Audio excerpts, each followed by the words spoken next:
guys, it's Rachel here, and today I'm going to be filming for you guys a current reads video. I have not been doing a whole lot of reading, surprise there, but I have read a couple of things, or I have been reading a couple of things, and I just thought you guys might be interested in what I am reading.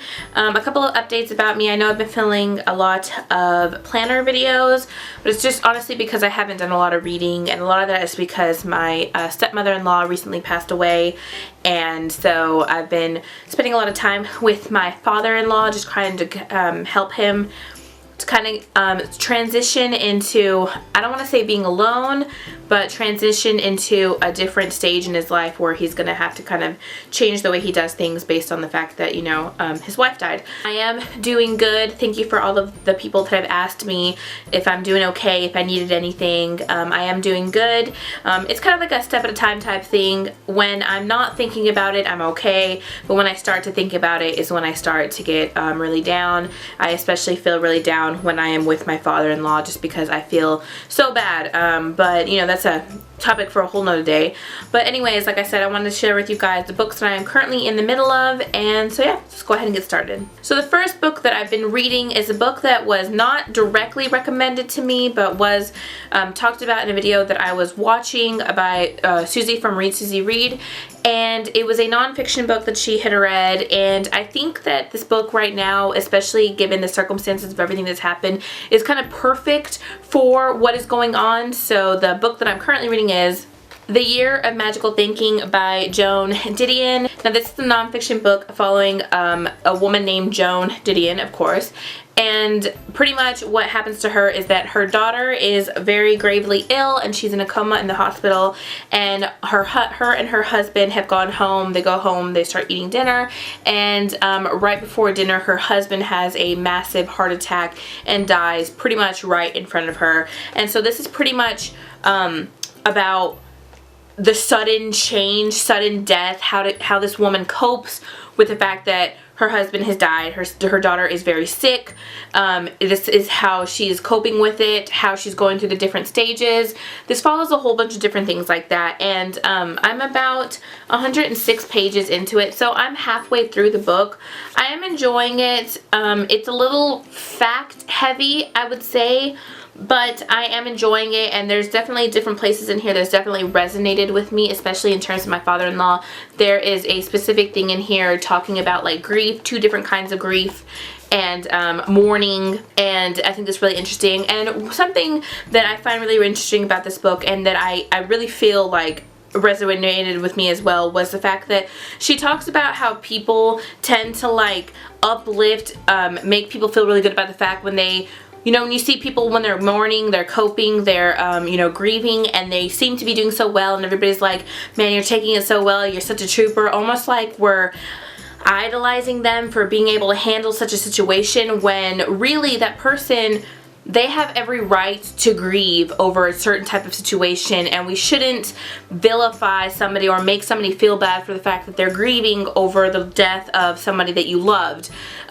There is a time, you know, to live, a time to die, a time to mourn. So I think that was really interesting when she's talking about we should allow people the chance to mourn, and just because somebody's taking it well doesn't mean that we should hold them to a higher standard than somebody else about grieving. So that's just kind of my take on what I've been reading so far. Like I said, I've really enjoyed the book so far. It's not my favorite book ever, but I am enjoying it.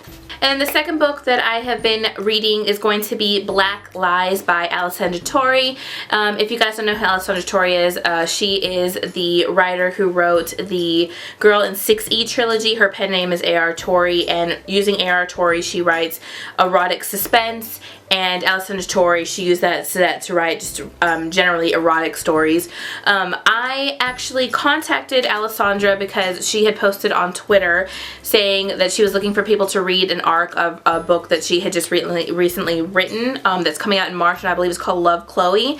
And so I emailed her asking how I can get in contact with her publisher or whoever, so I can, you know, see if I can be approved for an e-arc of it.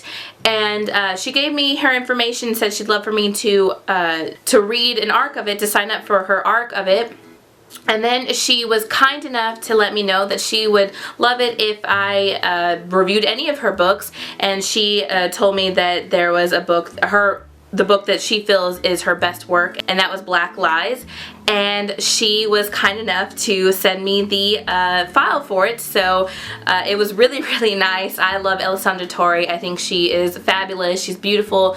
She's a fantastic writer. She knows how to write suspense, and so pretty much Black Lies, like I said, is an erotic suspense novel, I guess. This follows a main character who is kind of like, she's pretty much a trust fund baby. She's grown up very wealthy, and on her 25th birthday, when she is pretty much given her $12 million of her trust fund, she kind of cuts ties with her parents, cuts ties with her family. She has never really had any kind of a relationship. She's not really interested in a relationship. Cue in when she meets a very, very wealthy, I believe he's a billionaire, but a very wealthy man, and she begins to form a relationship with this man, but he is holding a very dark secret.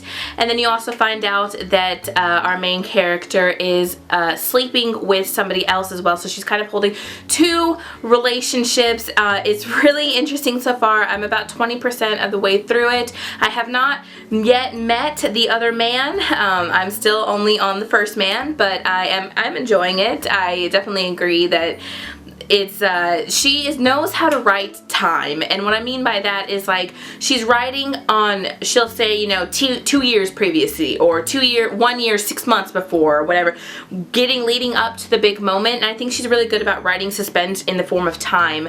She does it really well in the Girl in 6E trilogy. She does it or the Deanna Matson trilogy. She does it very well with that, and so I'm really enjoying it. After that, she was also kind enough to send me the Dumont series, or the Dumont trilogy, and so I'm looking forward to that as well. Like I said, I'm really not the type of person to read a lot of erotic novels, but I have really been enjoying Alessandra Torre's work. I think she's fabulous, and I will continue to try to read everything that she's written and collect her works. I really recommend her, you guys, if you are wanting something, you know, steamy. It's very sexy. I won't lie to you and say it's not very sexy, but it's not just sex. That's what I really enjoy about it. It's not just sex. It's also a legit storyline, and I really, really appreciate that about her work.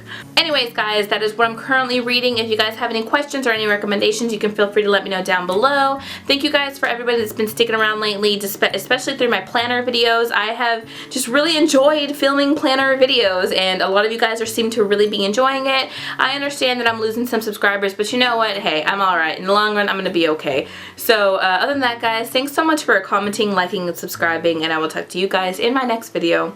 Bye.